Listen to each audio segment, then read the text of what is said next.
தமிழ்நாடு அரசின் பணியாளர் தேர்வு முகமைகளில் நடத்தப்பட்ட போட்டித் தேர்வுகளின் மூலம் தேர்ந்தெடுக்கப்பட்ட 9,801 நபர்களுக்கு முதலமைச்சர் மு.க.ஸ்டாலின் பணி நியமன ஆணைகளை வழங்க இருக்கிறார். கூடுதல் விவரங்களோடு இணைகிறார் செய்தியாளர் கண்ணன். கண்ணன், வணக்கம். விவரங்கள்.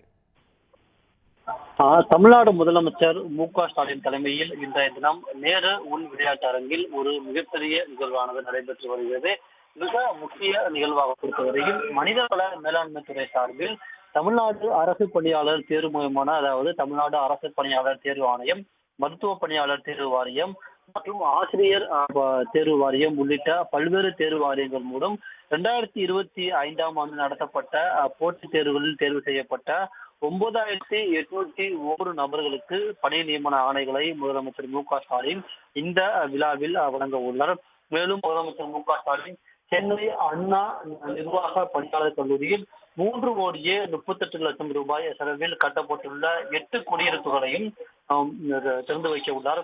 மேலும் சென்னை செனாய் நகரில் 62,50,00,000 மதிப்பீட்டில் அனைத்து வசதிகளுடன் கட்டப்பட உள்ள அகில இந்திய குடிமைப்பணி தேர்வு மையத்திற்கு முதலமைச்சர் மு.க.ஸ்டாலின் அடிக்கல் நாட்ட உள்ளார்.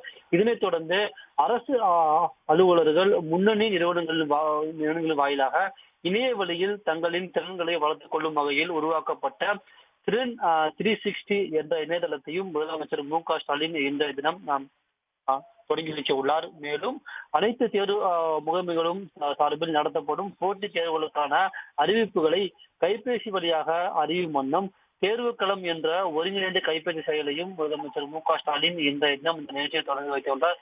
அதன்படி மனிதவள மேலாண்மை துறை சார்பில் 9,000 பேருக்கு பணி நியமன ஆணைகளை வழங்கி அந்த துறை சார்பில் அரசு பணியாளர்கள் மற்றும் பணியாளர்களுக்கான பல்வேறு திட்டங்களை முதலமைச்சர் மு.க.ஸ்டாலின் இன்றைய தினம் நேரு உள் விளையாட்டு அரங்கில் நடைபெறும் நிகழ்ச்சியில்